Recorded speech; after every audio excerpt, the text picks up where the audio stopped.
नमस्कार दोस्तों। दोस्तों अभी अमेरिका के रक्षा विभाग ने यूएस इंडो पैसिफिक कमांड का नाम बदलकर एक बार फिर से यूएस पैसिफिक कमांड कर दिया है। इस तरीके से 2018 में उन्होंने जो नाम बदला था, जिसमें पैसिफिक के बदले इंडो पैसिफिक शब्द को इस्तेमाल किया गया था, उसको वापस से सिर्फ पैसिफिक पे बदल दिया गया है। और आधिकारिक रूप से अमेरिका की तरफ से ये बयान आया है कि उन्होंने अपने ऐतिहासिक विरासत की बहाली के मद्देनजर ये कदम उठाया है। तो आज के सेशन में हम बात करेंगे कि ये जो इंडो पैसिफिक शब्द है, इसका उद्भव कहाँ से हुआ? इसके अलावा अमेरिका के इस कदम का वास्तविक जो अर्थ है वो क्या है और इसका प्रतीकात्मक संदेश क्या है? इन सारी चीज़ों पे आज हम बात करेंगे। तो आई एम योर दोस्त Rahul Sharma and I welcome you all to Rahul Sharma education. सबसे पहले दोस्तों हम समझते हैं कि इंडो पैसिफिक की अवधारणा क्या है और कैसे इसका उद्भव हुआ। लेकिन उससे पहले अगर आपने वीडियो को अभी तक लाइक नहीं किया है तो प्लीज़ लाइक करें। अगर आपने सब्सक्राइब नहीं किया है तो प्लीज़ सब्सक्राइब करें। इंडो पैसिफिक एक जियोपॉलिटिकल कॉन्सेप्ट है जो कि हिंद महासागर और प्रशांत महासागर, इन दोनों महासागरों को एक एकीकृत सामरिक क्षेत्र के रूप में देखता है। यानी इन दोनों महासागर को अलग अलग तरीके से नहीं, बल्कि इन दोनों को जोड़ के देखता है। अब ये जो इंडो पैसिफिक की अवधारणा है, इस अवधारणा को लाने के पीछे का उद्देश्य ये था कि भारत को एक क्षेत्रीय शक्ति के रूप में मान्यता दिया जाए, ताकि चीन के बढ़ते हुए प्रभाव को संतुलित कर सके। मैं आपको अभी आगे बताऊंगा कि ये जो इंडो पैसिफिक वर्ड है, ये अमेरिका के रक्षा मंत्री के द्वारा दिया गया था। और अमेरिका अपने प्रतिद्वंदी चीन को काउंटर करने के लिए भारत को एक बेहतर विकल्प के रूप में देख रहा था इंडो पैसिफिक में। इसलिए उसने भारत के महत्व को दर्शाने के लिए पैसिफिक के साथ साथ एक इंडो भी वर्ड इसमें जोड़ दिया और हिंद महासागर और प्रशांत महासागर, इसको एक एकीकृत सामरिक क्षेत्र के रूप में देखा। इसके अलावा इस अवधारणा का मुख्य उद्देश्य था इन दोनों महासागरों में जो समुद्री सुरक्षा है उसको सुनिश्चित करना, और साथ ही साथ एक खुला और एक मुक्त समुद्री क्षेत्र का निर्माण करना। यानी कि हमें जो हिंद महासागर में आप देखें तो, या फिर दक्षिणी चीन सागर में आप देखेंगे कि चीन का बहुत ज़्यादा प्रभुत्व है। वो कभी कभी जो आप देखेंगे फिलीपींस के कई सारे समुद्री क्षेत्र में जाकर अपनी मनमानी करता है। तो एक खुला और समुद्री क्षेत्र रहे और जो मुक्त रहे, कोई भी अपनी मनमानी ना कर सके, इस उद्देश्य के मद्देनज़र इस इंडो पैसिफिक अवधारणा को लाया गया था।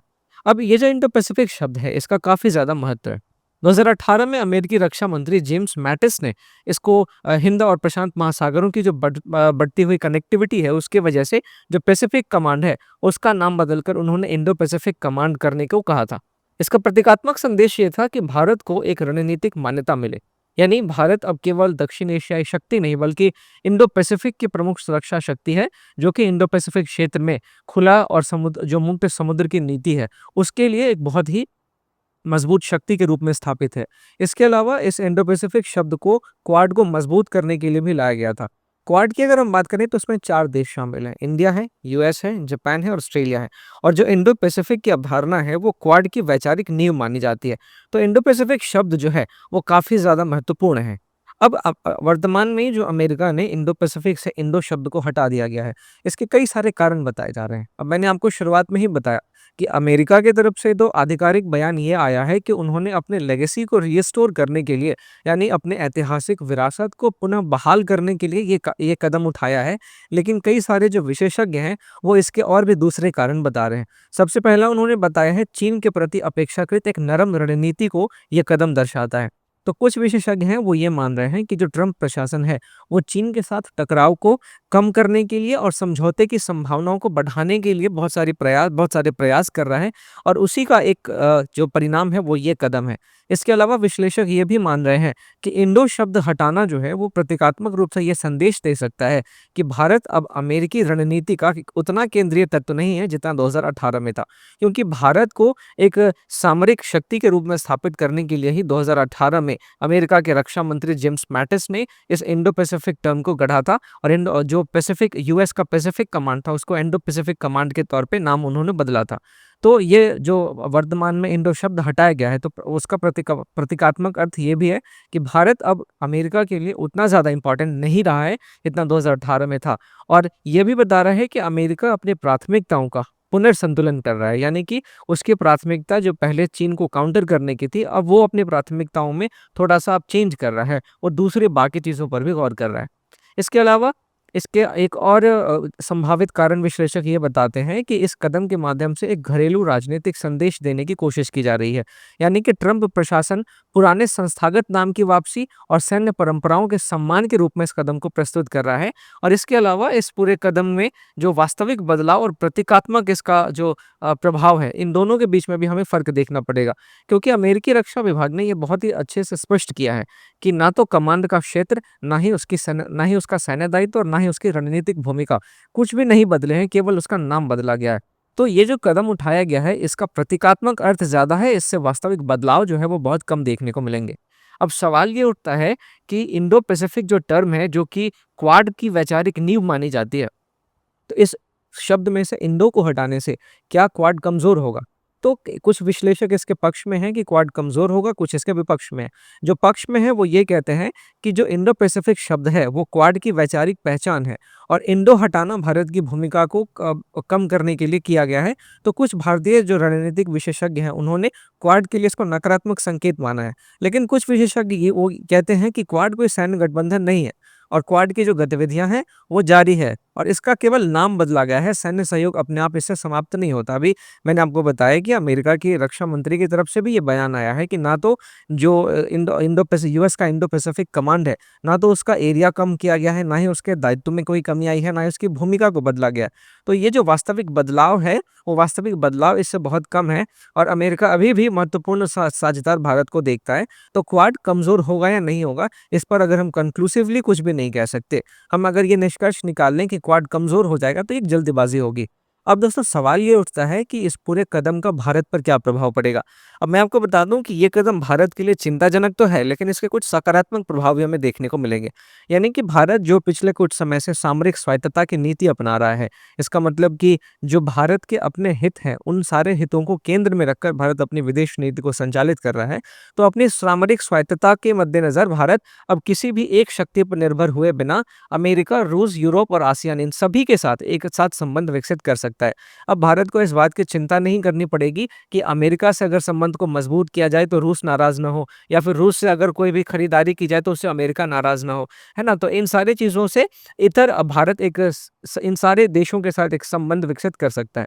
इसके अलावा एक सकारात्मक पक्ष इस पूरे कदम का ये भी है कि भारत की जो इंडो पैसिफिक नीति है, वो अमेरिका से अलग है और ज़्यादा व्यापक है। तो भारत अब अपने इंडो पैसिफिक के क्षेत्र के संबंध में एक स्वतंत्र दृष्टि लेके आगे बढ़ सकता है। क्योंकि जहाँ अमेरिका की जो इंडो पैसिफिक नीति है, उसकी नीति का केंद्र बिंदु है चीन को संतुलित करना और वो भी भारत की मदद से। लेकिन भारत की जो दृष्टि है वो है आसियान सेंट्रलिटी, समुद्री सहयोग और एक समावेशी क्षेत्रीय व्यवस्था का निर्माण। तो ये सकारात्मक बिंदु हमें इस कदम से निकल के आते हैं। लेकिन अगर हम ओवरऑल देखें तो इस पूरे कदम का नकारात्मक प्रभाव हमें ज़्यादा देखने को मिल रहा है। क्योंकि एक तो भारत की बढ़ती भूमिका को दर्शाने वाला जो प्रमुख अमेरिकी प्रतीक था, वो अब समाप्त हो गया है। तो कहीं न कहीं भारत की जो शक्ति रही है, भारत की जो भूमिका रही है, उसको प्रतीकात्मक झटका लगा है। इसके अलावा अगर हम इस पूरे मामले में देखें तो चीन को भी एक संदेश देने की कोशिश की गई है कि अब अमेरिका अपनी प्राथमिकताओं में परिवर्तन कर रहा है और बीजिंग जो है, वो उतना ज़्यादा बीजिंग के प्रति अब अमेरिका का जो व्यवहार है, उतना ज़्यादा हार्ड नहीं होगा। इसके अलावा इंडो शब्द हटने से इंडियन ओशन का महत्व भी आप देखें तो प्रतीकात्मक रूप में कम दिखाई दे सकता है। तो ये इस पूरे कदम के कुछ नकारात्मक पक्ष है जिसको आपको समझने की ज़रूरत है। अब अभी मैंने आपको बताया कि भारत की जो इंडो पैसिफिक नीति है, वो अमेरिका की नीति से अलग है और ज़्यादा व्यापक है। 2018 में नरेंद्र मोदी जी ने शांग्रीला संवाद में भारत का इंडो पैसिफिक के संबंध में जो दृष्टिकोण था वो स्पष्ट किया था। उन्होंने कहा था कि हम स्वतंत्रता की बात करेंगे इस इंडो पैसिफिक क्षेत्र में, हम समावेशिता पर जोर देंगे, हम आसियान सेंट्रलिटी की बात करेंगे, हम नियम आधारित व्यवस्था को स्थापित करेंगे, हम नौवहन की स्वतंत्रता पर बात करेंगे और हम क्षेत्रीय स्थिरता को बढ़ावा देंगे। तो हमारी जो इंडो पैसिफिक नीति है उसमें ये सारे प्रमुख तत्व हैं जो कि अमेरिका के देखें तो नीति से काफ़ी अलग है। तो दोस्तों निष्कर्षतः हम ये कह सकते हैं कि अमेरिका द्वारा जो अभी इंडो पैसिफिक कमांड का नाम बदलकर पुनः यूएस पैसिफिक कमांड जो किया गया है, वो तत्काल कोई सैन्य या रणनीतिक परिवर्तन तो नहीं दर्शाता है, क्योंकि कमांड की जो जिम्मेदारियां हैं अभी भी यथावत हैं, बिल्कुल उसी तरीके की है जैसे पहली थी। लेकिन फिर भी ये जो कदम उठाया गया है, ये बहुत ही महत्वपूर्ण प्रतीकात्मक और एक भू राजनीतिक संकेत देता है भारत के लिए। हालांकि ये कदम याद दिलाता है कि दीर्घकालिक राष्ट्रीय हित किसी एक साझेदार पर नहीं हो सकता, बल्कि हमें सामरिक स्वायत्तता पर जोर देनी चाहिए, हमें समुद्री शक्ति के रूप में अपने आप को मजबूत करना चाहिए और जो हमारी कूटनीति है वो बहुपक्षीय होनी चाहिए। तो ये दोस्तों हमारा आज का सेशन था। मैं उम्मीद करता हूँ कि आपने इस आज के सेशन से इंडो पैसिफिक शब्द के प्रतीकात्मक संदेश को समझा होगा और इससे क्या वास्तविक परिवर्तन होने के चांसेस हैं, इसको भी आपने समझा होगा। अगर आपने इस सेशन को ध्यान से सुना है तो आप इस मेंस के क्वेश्चन को लिख सकते हैं कि अमेरिका द्वारा इंडो पैसिफिक कमांड से इंडो शब्द हटाना केवल नाम परिवर्तन नहीं बल्कि बदलती वैश्विक शक्ति राजनीति का संकेत हो सकता है। चर्चा कीजिए। आप इसको 150 शब्दों में लिखकर मेरे आंसर राइटिंग वाले ग्रुप में पोस्ट कर सकते हैं, जिसका लिंक आपको डिस्क्रिप्शन में मिल जाएगा। इसके अलावा अगर आपको आज के इस सेशन का पीडीएफ चाहिए तो आप मेरे टेलीग्राम चैनल को ज़रूर ज्वाइन करें। टेलीग्राम चैनल का नाम है राहुल शर्मा करंट अफेयर्स, इसका लिंक आपको डिस्क्रिप्शन में मिल जाएगा। तो दोस्तों जाने से पहले एक बार फिर से याद दिला दूँ, वीडियो को लाइक करना ना भूलें, चैनल को सब्सक्राइब करना ना भूलें और अपने दोस्तों में शेयर करना ना भूलें। तो आपसे अगली वीडियो में मैं मिलता हूँ, तब तक के लिए थैंक यू फॉर वॉचिंग।